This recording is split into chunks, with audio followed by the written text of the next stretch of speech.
Entonces, desde esta perspectiva es muy importante repensar esta idea de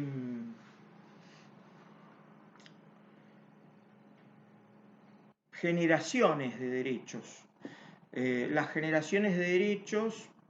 que se remiten a una primera generación de derechos civiles, luego derechos políticos,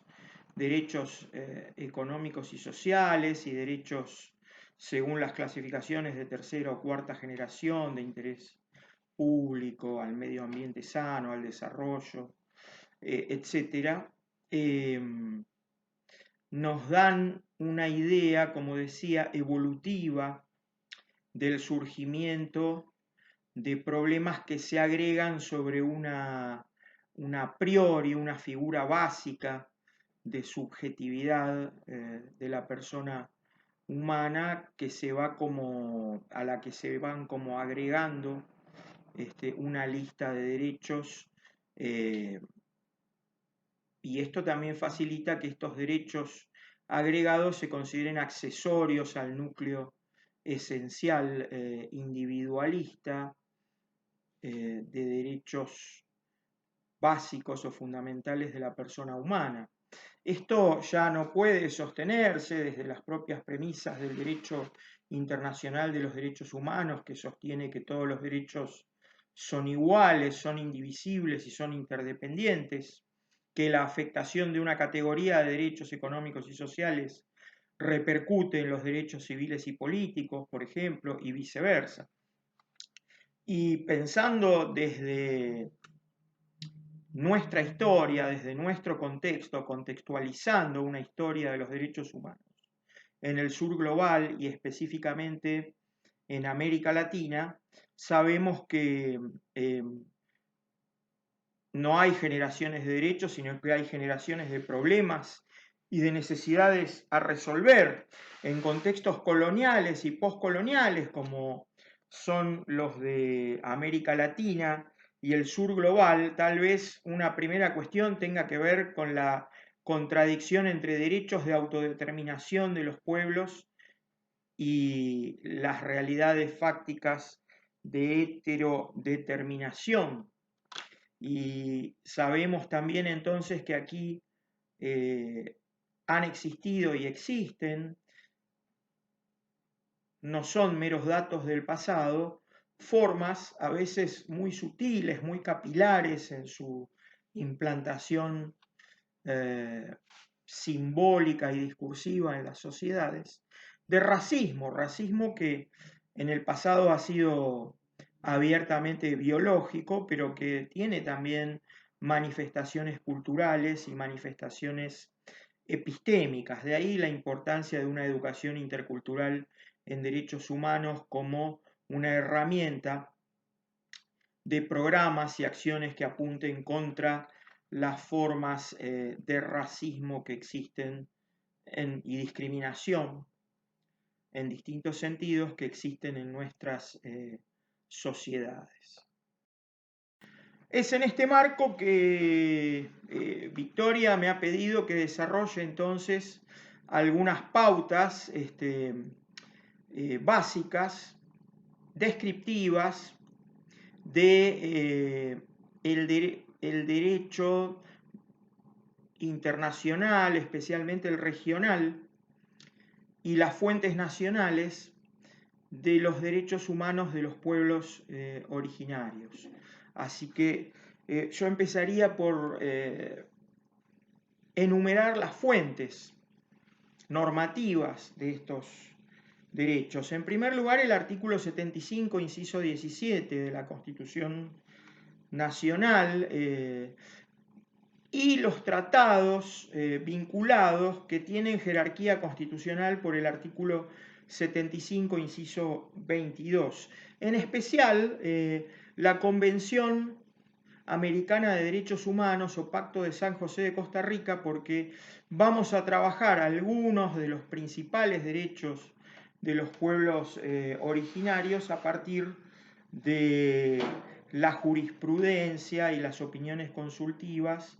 de los órganos del Sistema Interamericano de Derechos Humanos, especialmente de la Corte Interamericana de Derechos Humanos. También tenemos como instrumentos muy importantes en el plano internacional el convenio número 169 de la Organización Internacional del Trabajo de 1989, la Declaración de Naciones Unidas de Derechos de los Pueblos Indígenas y Tribales de 2007, la Declaración Americana de Derechos de los Pueblos Indígenas de 2016, y a nivel nacional son importantes la Ley 23.302 de política indígena y apoyo a las comunidades, especialmente en lo que tiene que ver con personería jurídica y las limitaciones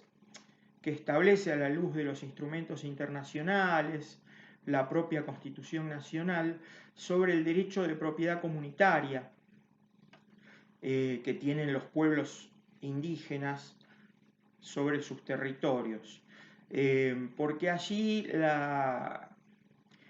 mención de la obligación estatal solamente habla de gestionar, no es una obligación en un sentido fuerte, si se toma literalmente esa norma y no se la pone en el contexto del bloque de constitucionalidad, es decir, de las normas constitucionales y de los instrumentos internacionales con jerarquía constitucional que obligan más exigitivamente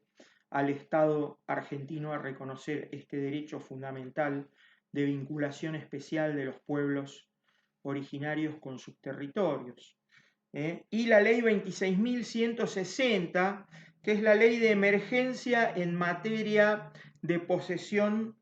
y propiedad de los pueblos originarios sobre sus territorios tradicionalmente ocupados, que ha sido prorrogada sucesivamente porque tenemos un grave problema en Argentina, que es que el proceso de delimitación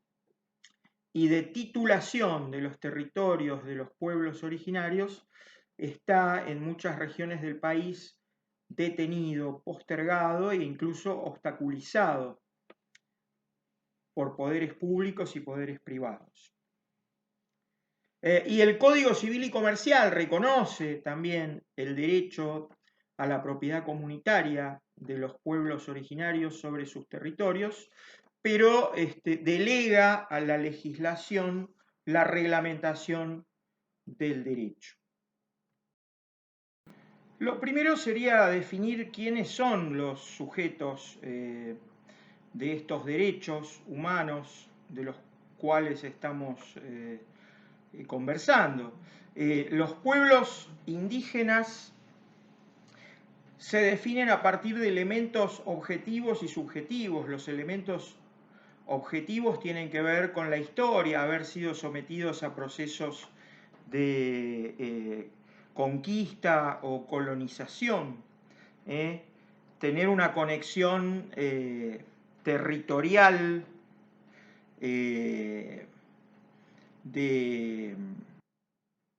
con una región o de proximidad con una región si han sido desplazados, y tener instituciones que se mantienen históricamente en todo o en parte de tipo político, económico, cultural y jurídico. Y después los elementos subjetivos tienen que ver con la autoidentificación cultural de los miembros del grupo y como colectivo, lo que significa que esto es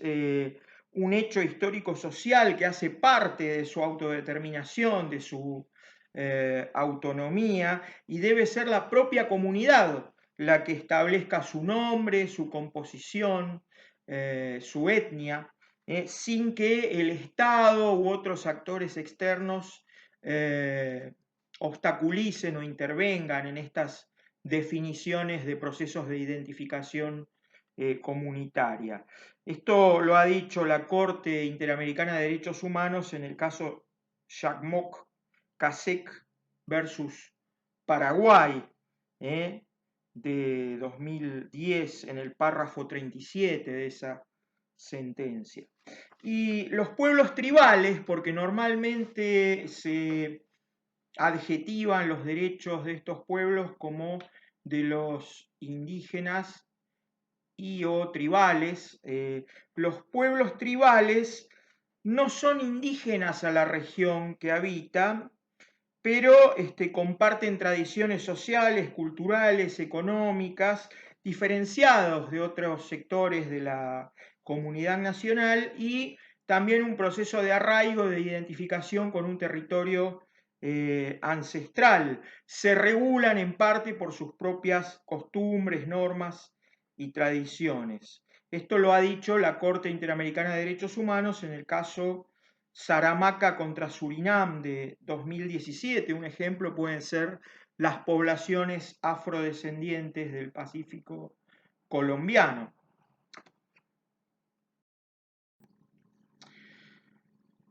Respecto a los principales derechos que se deben garantizar a los pueblos indígenas y tribales, tenemos que empezar por mencionar todos los derechos humanos que deben ser respetados, promovidos y garantizados para los pueblos indígenas y tribales en condiciones de igualdad y no discriminación con el resto de las poblaciones. Esto tiene que ver con la cláusula de igualdad y no discriminación en la garantía de los derechos que establece la Convención Americana de Derechos Humanos, la Declaración Universal de Derechos Humanos y los pactos gemelos de derechos civiles y políticos y de derechos económicos, sociales y culturales. Pero además, los órganos de aplicación y la jurisprudencia, tanto internacional como regional, de derechos humanos han mencionado que el Estado debe tomar medidas positivas, especiales y específicas que tengan en cuenta las condiciones de discriminación y marginación históricas de los pueblos indígenas y tribales, especialmente dentro de los pueblos indígenas y tribales de los niños, niñas y las mujeres. Pensando esto en un registro histórico de América Latina, sabemos que después de la etapa colonial, la construcción de los estados nacionales en América Latina generaron condiciones de colonialismo interno, como dice el sociólogo mexicano Pablo González Casanova, y que fue y es un proceso muy cuesta arriba y muy dificultoso el reconocimiento y la garantía plena de los derechos de los pueblos originarios en los estados latinoamericanos. Incluso durante mucho tiempo, antes del reconocimiento constitucional de los derechos de los pueblos indígenas o originarios en las constituciones latinoamericanas, existió y existe tal vez en la práctica lo que el historiador constitucional Bartolomé Clavero ha llamado el constitucionalismo colonial. Esto es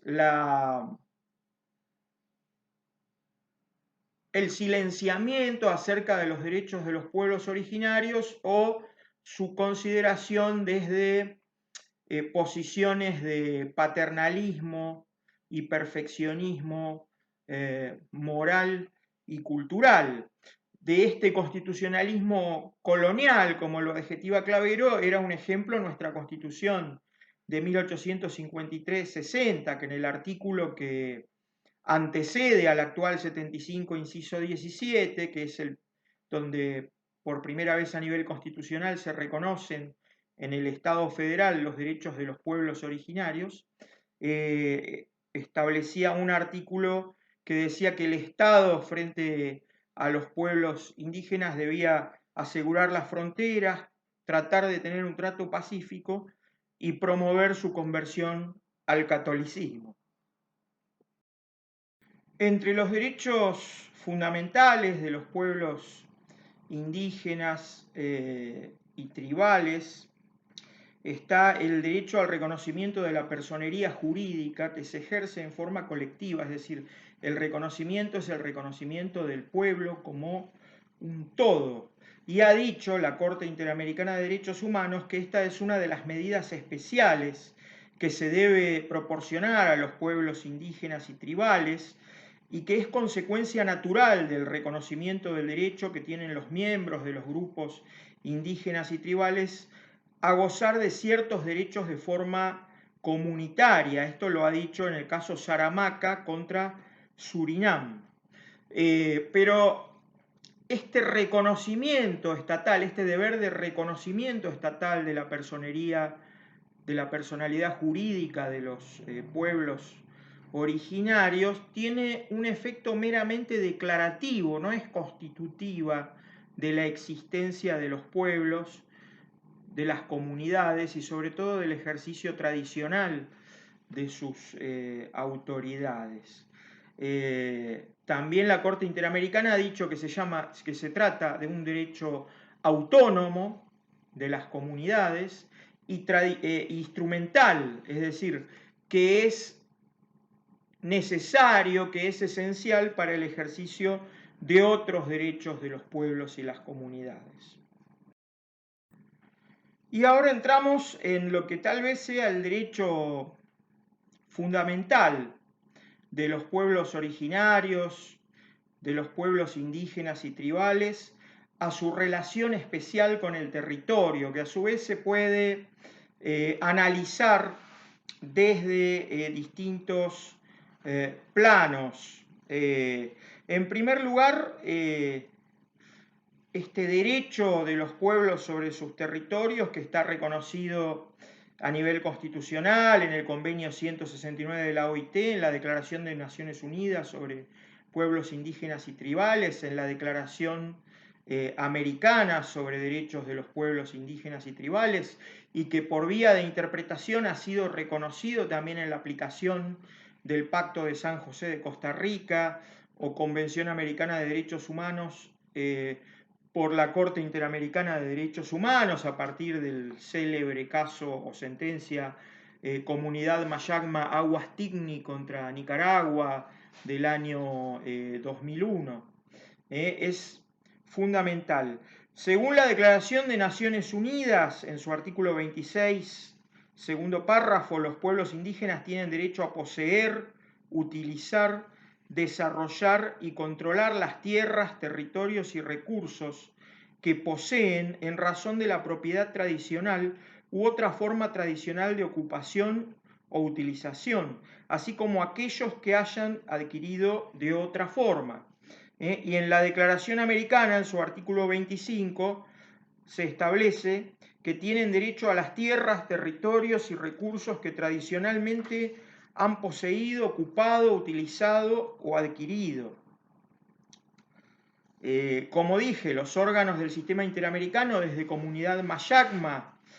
interpretan que el derecho de los pueblos indígenas sobre el territorio se encuentra también protegido por el derecho de propiedad consagrado en el artículo 21 de la Convención Americana de Derechos Humanos, que en una lectura literal parece ser una consagración del derecho de propiedad tradicional y que sin embargo ha sido interpretado extensivamente para garantizar el vínculo especial de los pueblos con los territorios.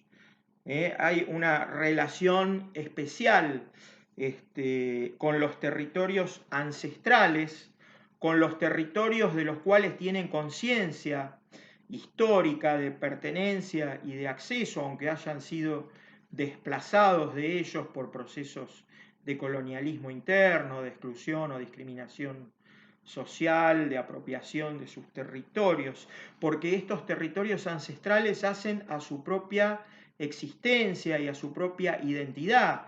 por supuesto también a la satisfacción de sus necesidades de forma culturalmente mediada y situada. Este tipo de expresiones ha sido reconocida en la jurisprudencia de la Corte Interamericana de Derechos Humanos, por ejemplo, en sentencias varias, la Comunidad Mayagma fue la primera, pero Sarayaku contra Ecuador, por ejemplo,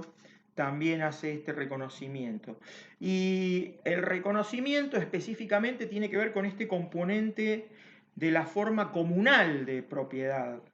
una propiedad colectiva en el sentido que la pertenencia de esta, la posesión de esta, no se centra en un individuo, sino en el grupo y su comunidad. Se trata entonces de un derecho colectivo de propiedad e implica la obligación del Estado del reconocimiento a través de un título de propiedad común sobre esas tierras. Esto lo ha dicho, sobre esta obligación estatal se ha pronunciado la Corte Interamericana en muchos fallos. Llamó CACSEC contra Paraguay, Saramaca contra Surinam, entre otros. ¿Cuál sería el alcance espacial, el alcance geográfico de este derecho a la posesión y propiedad comunitaria de los territorios indígenas? Bueno, en primer lugar, por supuesto que asegura todas aquellas tierras y recursos que los pueblos actualmente poseen y usan. Pero además se agregan todas aquellas tierras y recursos que poseyeron y de los cuales fueron despojados y con los que mantienen una relación especial en su memoria colectiva, con conciencia de su acceso o de su pertenencia, de conformidad con sus propias reglas culturales y espirituales. Esto ya ha sido establecido desde Comunidad Mayagma, también en Yaqui Axa contra Paraguay, en la jurisprudencia de la Corte Interamericana de Derechos Humanos. Se implica la obligación de asegurar jurídicamente, de la seguridad jurídica, que haya un título jurídico de la propiedad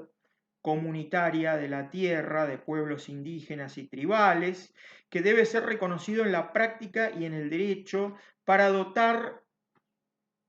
esa posesión y esa propiedad de certeza jurídica frente al Estado y frente a terceros. Y eso implica también el derecho conexo a la delimitación y demarcación de su territorio por parte del Estado, por supuesto, con consenso, consulta previa, libre e informada en estos procesos de los pueblos y de las comunidades concernidas. Esto exige que el Estado delimite y demarque el territorio y adopte las medidas correspondientes para protegerlo, incluido el reconocimiento oficial de ese derecho, dice la Corte Interamericana. Y este es un proceso que se inició en Argentina, como vimos, a partir de la ley 26.160, que fue prorrogada varias veces y es un proceso que está detenido, inconcluso y obstaculizado en muchos de los territorios, frecuentemente por la no voluntad política del Estado federal y la no colaboración de los estados provinciales que han frenado este proceso de delimitación y demarcación de los territorios de los pueblos originarios. Y por supuesto, como es un derecho de propiedad comunitaria, este derecho implica la posesión, el uso, la ocupación, la habitación de sus territorios ancestrales. La posesión tradicional de los indígenas sobre sus tierras tiene efectos equivalentes al título de pleno dominio que otorga el Estado y le otorga a los pueblos entonces el derecho a reclamar la titulación, la delimitación y la demarcación de sus territorios. Es decir, el reconocimiento pleno por el Estado y la certeza jurídica frente a los terceros de ese derecho. Por lo tanto, el derecho a administrar, distribuir y controlar efectivamente su territorio de conformidad con su derecho consuetudinario y sus sistemas de propiedad comunal forma parte o está integrado dentro del derecho de propiedad comunal amparado por el artículo 21 de la Convención Americana de Derechos Humanos y por los instrumentos de derechos humanos de los pueblos originarios que hemos mencionado. Y implica también un derecho preferente a recuperarlos, incluso cuando están en manos de terceros. Y si el Estado se ve imposibilitado a adoptar medidas efectivas para devolver tierras y recursos comunales a las poblaciones indígenas, deberá entregarles tierras alternativas de igual extensión y calidad, que serán escogidas de manera consensuada con los miembros de los pueblos indígenas conforme a sus propias formas de consulta o decisión, según estableció la Corte Interamericana de Derechos Humanos en la sentencia Sawomaxa versus Paraguay.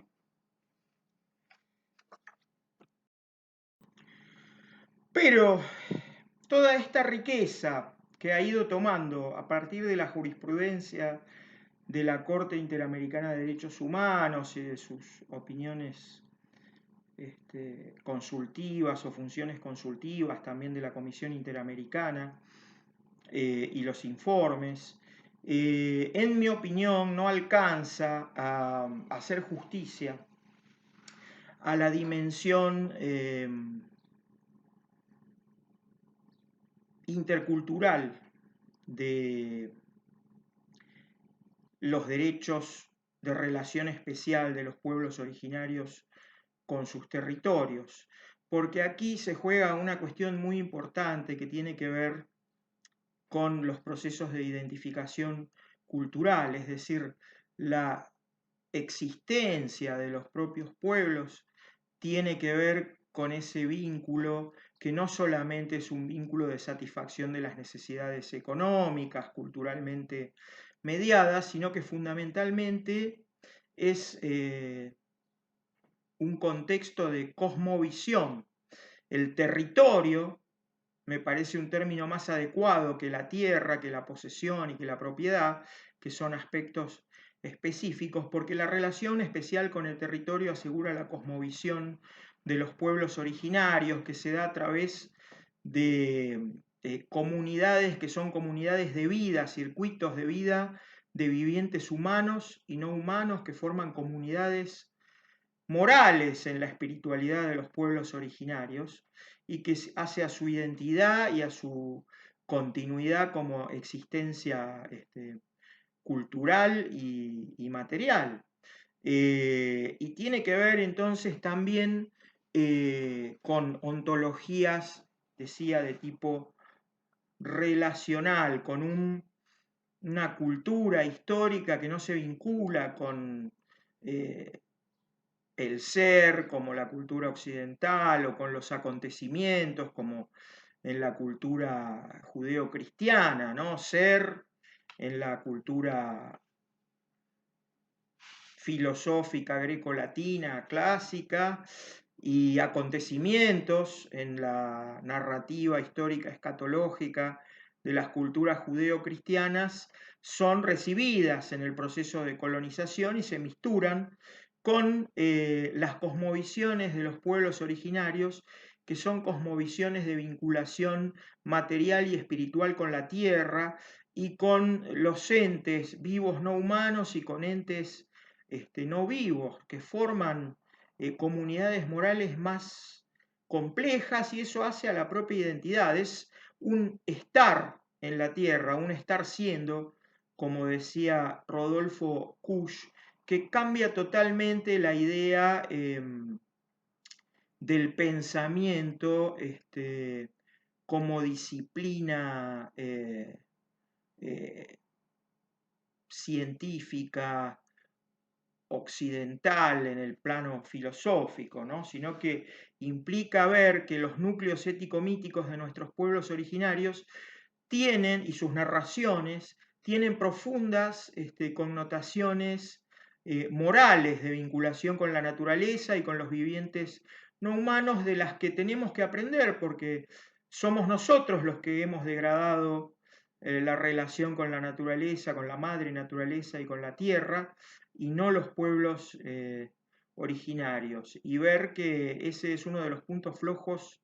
de nuestra cultura racional occidental, y es en aquel aspecto justamente donde tenemos mucho que aprender de nuestros pueblos y comunidades originarias, indígenas y tribales. Y en relación a los derechos especiales con el territorio, tenemos recientemente una sentencia de la Corte Interamericana de Derechos Humanos sobre el conflicto de la asociación LACA-ONTAT, que quiere decir Nuestra Tierra, que agrupa a más de 70 pueblos y comunidades que habitan históricamente en los lotes 4 y 55 del departamento de Rivadavia, en Salta, en los límites fronterizos con Bolivia y con Paraguay, que desde hace más de 20 años vienen llevando adelante un reclamo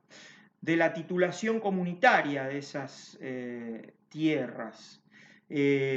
frente al Estado salteño y por supuesto con la responsabilidad del Estado nacional ante el derecho internacional de los derechos humanos. Y finalmente ha habido una sentencia de la Corte Interamericana de Derechos Humanos que es novedosa en dos aspectos. En primer lugar, por la extensión de los territorios en los cuales el Estado argentino ha sido obligado a asegurar jurídicamente la titularidad de marcar y garantizar la propiedad comunitaria de los pueblos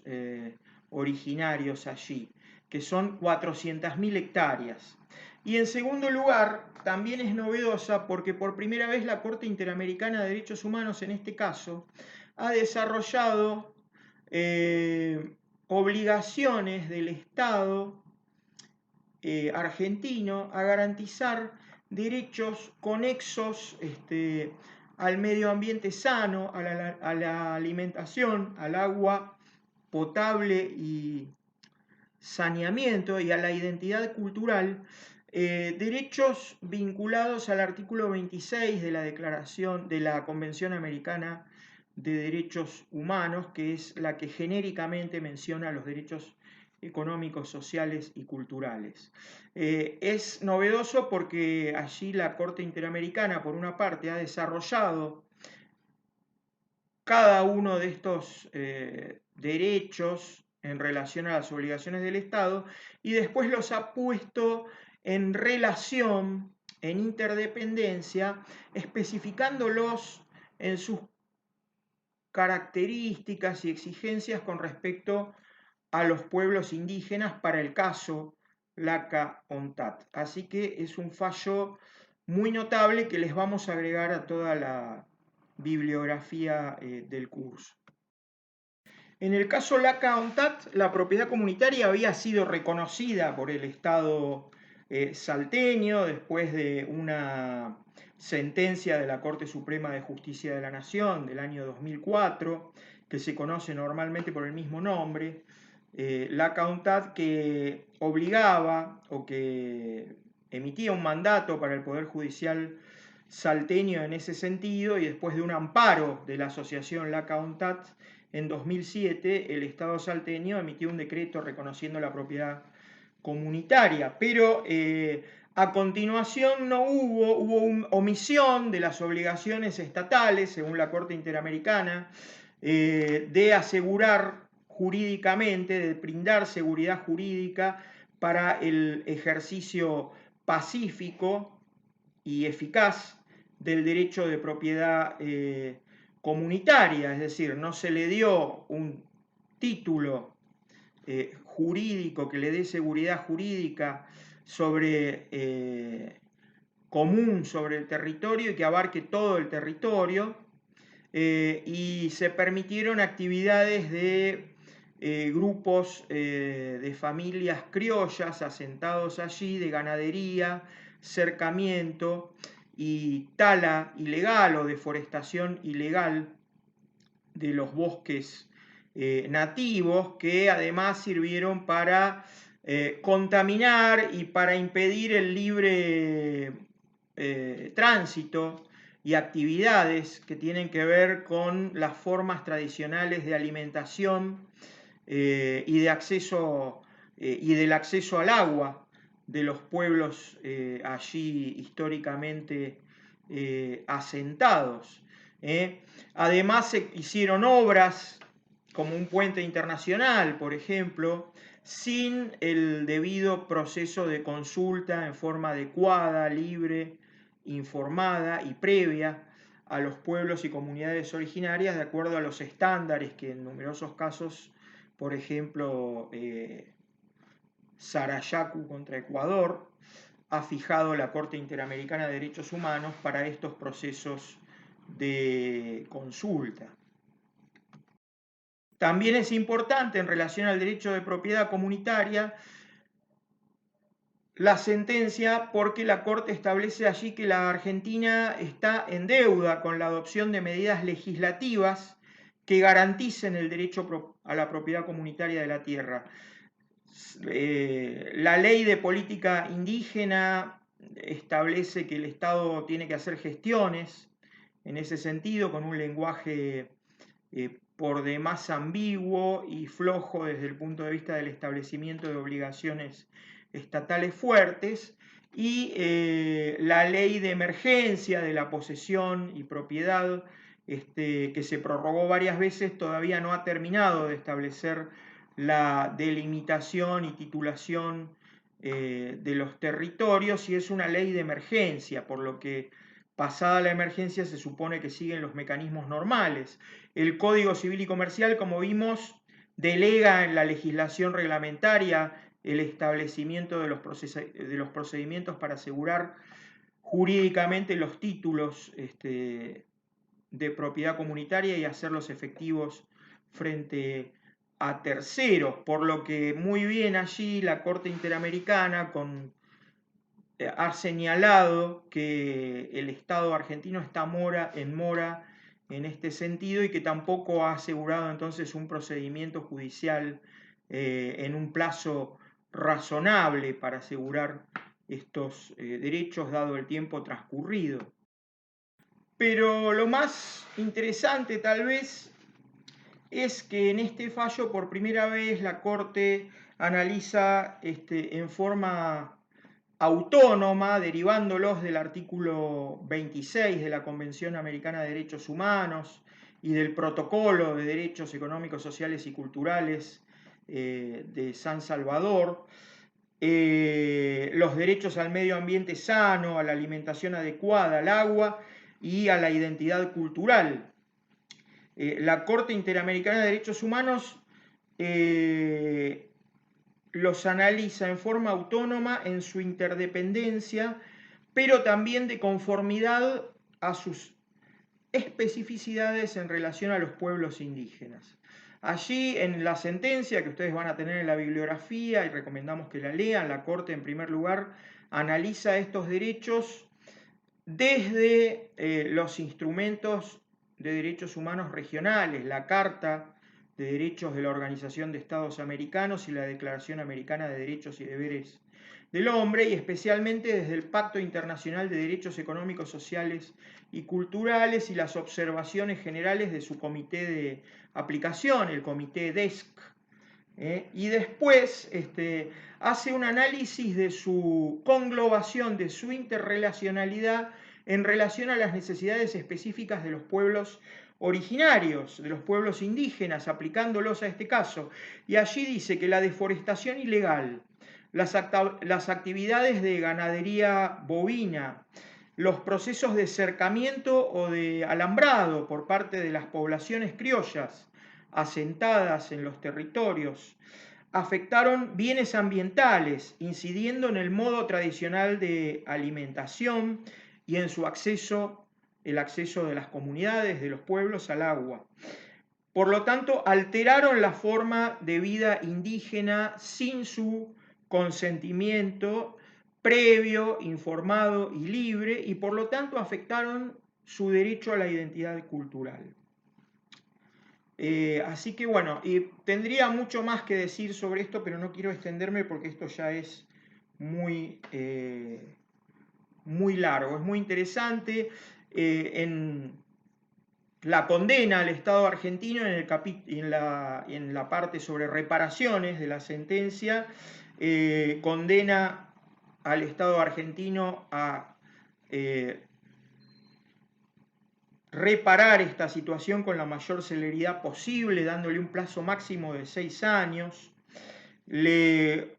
obliga a que concluya las acciones necesarias a fin de delimitar, demarcar y otorgar un título que reconozca la propiedad a la totalidad de los pueblos y comunidades asentados en ese territorio. Ese título debe ser único y abarcar la totalidad del territorio, que digo es relevante porque son 400.000 hectáreas. En segundo lugar, tiene que remover los alambrados, el ganado y reubicar a las poblaciones criollas, sin desalojos en los primeros 3 años, le dice la sentencia. Y el Estado tiene la obligación, también teniendo en cuenta los derechos de las poblaciones criollas, de otorgarles otros predios con adecuada infraestructura. El Estado debe abstenerse de realizar obras o modificaciones del territorio sin consulta previa, libre e informada, cumpliendo con los estándares de la jurisprudencia de la Corte Interamericana de Derechos Humanos, que vamos a ver en un momento son bastante exigentes, y tiene que presentar un informe y un plan de acción sobre alimentación, acceso al agua potable, medidas para evitar la deforestación y tratar de remediar y recuperar la situación de las aguas y del medio ambiente, garantizando el acceso a la alimentación. Lo obliga al Estado a hacer un fondo de desarrollo comunitario que debe ser ejecutado en no más de 4 años y a difundir la sentencia por distintos medios para que sea de público conocimiento. Y finalmente, a tomar medidas legislativas que aseguren el derecho a la propiedad comunitaria de los pueblos indígenas en un plazo razonable. Es una sentencia en este sentido bastante notable y la primera de gran impacto, de posibles y potenciales grandes efectos en la jurisprudencia nacional sobre derechos de los pueblos originarios, esta condena al Estado argentino por su inacción en el caso Laca-Ontat. Bueno, y finalmente, ya muy excedido en el tiempo que me había pedido Victoria para este video, pero no puedo dejar de mencionar, aunque sea las notas fundamentales, del derecho a la consulta previa, libre, informada y a la participación en las decisiones que le conciernen de los pueblos originarios. Es una obligación del Estado garantizar que los pueblos sean consultados en todos los temas que sean susceptibles de afectarles. La consulta debe estar dirigida a obtener su consentimiento libre e informado. Cito aquí un informe de la Relatoría Especial de Naciones Unidas de James Anaya sobre la necesidad de procedimientos especiales y diferenciados sobre asuntos que conciernen a los pueblos indígenas y tribales, dadas las condiciones desfavorables que tienen en los procesos democráticos normales. Este deber estatal surge del derecho a la libre determinación de los pueblos, dijo la Relatoría Especial en esa ocasión, y se aplica siempre que una decisión legislativa o administrativa pueda afectar a los pueblos indígenas en modos no percibidos por la población general del Estado. En tales casos, el deber se aplica con los pueblos particularmente afectados y respecto de estos intereses particulares. De esta forma se busca como objetivo poner fin al modelo histórico de exclusión del proceso de adopción de decisiones y para que éstas no sean impuestas. Esto ha sido desarrollado por la Corte Interamericana de Derechos Humanos, que lo ha vinculado también con el derecho de participación democrática, concretado en las características específicas de los pueblos originarios, de los pueblos indígenas. Ha sostenido que el derecho a la consulta está cimentado en el respeto a sus derechos a la cultura propia, a su identidad cultural y a la propiedad comunal de sus territorios. En el caso Sarayaku contra Ecuador, especialmente la Corte Interamericana de Derechos Humanos determinó una serie de características que debe tener la consulta a los pueblos indígenas antes de tomar decisiones o actos que los afecten. La consulta debe ser previa, debe ser hecha de buena fe y con la voluntad de llegar a un acuerdo, debe ser la forma de la consulta adecuada y debe ser accesible para los pueblos y sus miembros. Si hay cuestiones socioambientales, debe haber siempre un estudio previo realizado por entidades o instituciones independientes y objetivas de impacto ambiental, un estudio previo de impacto ambiental. Y esto además debe ser informado con el suficiente tiempo. Estas son condiciones estándares que la Corte Interamericana de Derechos Humanos establece para la consulta previa y la participación de los pueblos en todos aquellos procesos, actos que los puedan afectar en sus condiciones de vida. Bien, hasta acá llegamos. Habría muchas más cosas que decir, mucho más, realmente esto es muy insuficiente, pero ya estamos muy excedidos en el tiempo que nos han